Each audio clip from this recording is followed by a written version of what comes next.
सगळ्यांचं स्वागत मी आपल्या शिवसेना परिवारात करतो आहे।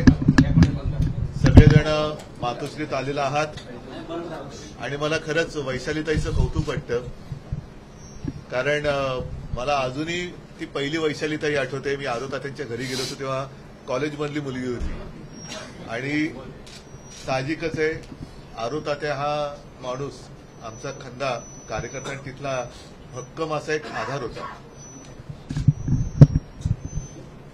ते जाणं हे सगळ्यांवरती एक आघात होता, पण त्या आघातात न घाबरता वैशालीताईंनी आरोतात्यांनी जे कार्य हाती घेतलं होतं ते पूर्ण करण्याचा एक निश्चय केला आणि त्या दृष्टीने त्यांची पावलं पडतायत। साहजिकच आहे तुम्ही सगळेजण तुमच्यासमोर सगळ्यांची आरोतात्यांची कारकीर्द आहे, वैशालीताई आहे, मगाशी उल्लेख केला की माझ्यावरती विश्वास ठेवून मी तुमच्यासमोर आहे।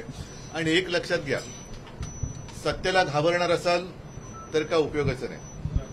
ज्या सत्तेची भीती वाटते ती सत्ता बदलल्याशिवाय पर्याय नाही, ती सत्ता बदललीच पाहिजे आणि त्या एका जिद्दीने मी उभा आहे। सत्ता ही प्रत्येक सामान्य माणसाला आपली वाटली पाहिजे, माझा कोणतरी आहे, माझं कोणतरी आहे।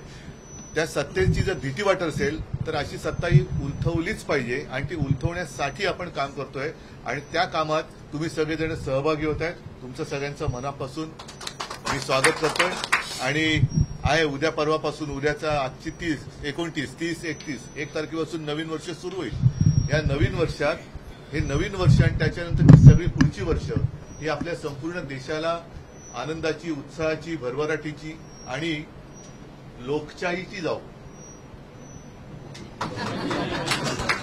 आलं लक्षात? सगळ्यांना धन्यवाद देतो आणि तुमचं स्वागत करतो।